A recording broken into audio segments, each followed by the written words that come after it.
Cody, how the hell do you apply foundation to your face with facial hair without it getting super chunky? Now that is the most commonly asked question, being a man in makeup with facial hair. So today I'm going to quickly show you how I apply my foundation so that I don't get any chunky foundation mixed with my facial hair. Okay, so my skin is already prepped with moisturizer, so I'm ready to go with my foundation. I'll be using my Milani 2-in-1 Conceal and Perfect foundation, and I like to go in with a damp beauty sponge. Damp meaning when you squeeze it, absolutely nothing comes out, but it's still damp enough to be pliable so you can blend out the foundation. Now, mistake number one when applying foundation with a beauty sponge, especially for those of us with facial hair, is that people will either apply the foundation straight to their face and try and blend it all out, or they apply it to their beauty sponge and again try to apply it all over, and it's just a mess. It's harder to control, and you end up getting it in areas like your facial hair where you don't want it. So what I like to do is just take my foundation and I pump a little bit onto the back of my hand like this, and then all I'm going to do is stamp into it with my beauty sponge. That way I can control the amount of product that I'm applying, because most times foundation, a little bit goes a long way. So I'm going to take this much right here, not a ton,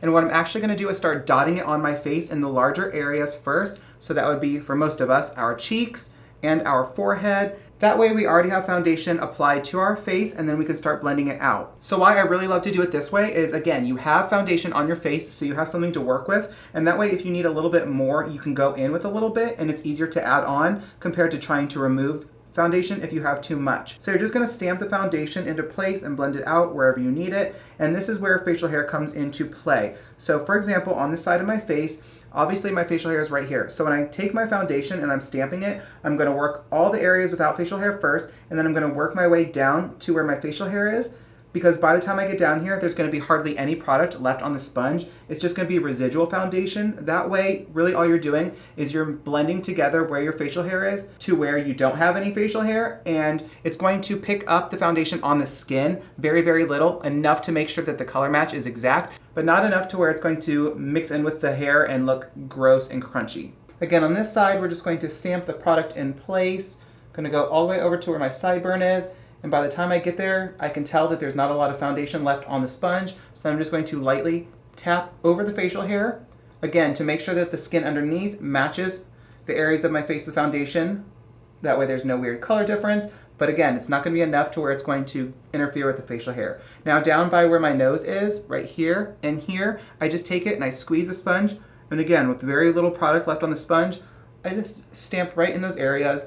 And then what you can do is you can turn the sponge around where there's no product at all and just stamp over just to make sure that everything's blended. And again, you're not putting any foundation into the facial hair. You're just kind of blending it into the areas that actually need it. So real quick though, I do also want to talk about foundation up on the forehead. Obviously this is not facial hair as far as like beard hair, but it's still hair nonetheless. So I still apply my foundation the same way. I applied it in the center of my forehead where it's the largest by head, and then I'm just blending it out towards the hairline, because then again, by the time we get to the hairline, there's going to be very, very little product left on our sponge. So this is just enough to blend out the foundation pretty much from like right here up towards the hairline. Now, if you already have your brows done like I do, again, there's no product left on the sponge practically, so because we've already blended it out all over our face. So then all you're going to do is just stamp around the brow. Don't stamp on top of it, but just stamp around, because what it's doing is it's pushing pretty much the foundation that's like right here downwards. It's kind of rolling it onto the areas that doesn't have foundation, and that's where the foundation is going to stick to, not your hair. Down on my chin, same thing. Apply a little bit to the center, because that's where the majority of the product is.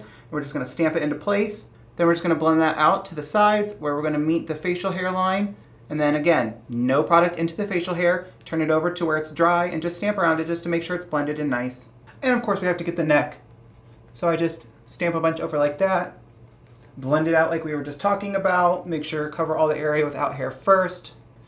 And then as I get up to my jawline where the hair is, I tighten my jawline like this, and I just stamp right against that line. And that, my friends, is how you can quickly and easily apply foundation, even if you're someone with facial hair. But that's all I have for you guys today. I hope you'd enjoyed today's quick little tutorial. If you did, make sure you give it a big thumbs up down below. Click that big red subscribe button so you can join my YouTube family. Turn on my video post notifications by clicking that bell icon and switching it to all. And I thank you guys so much for watching today's video, and I hope you have the day you deserve.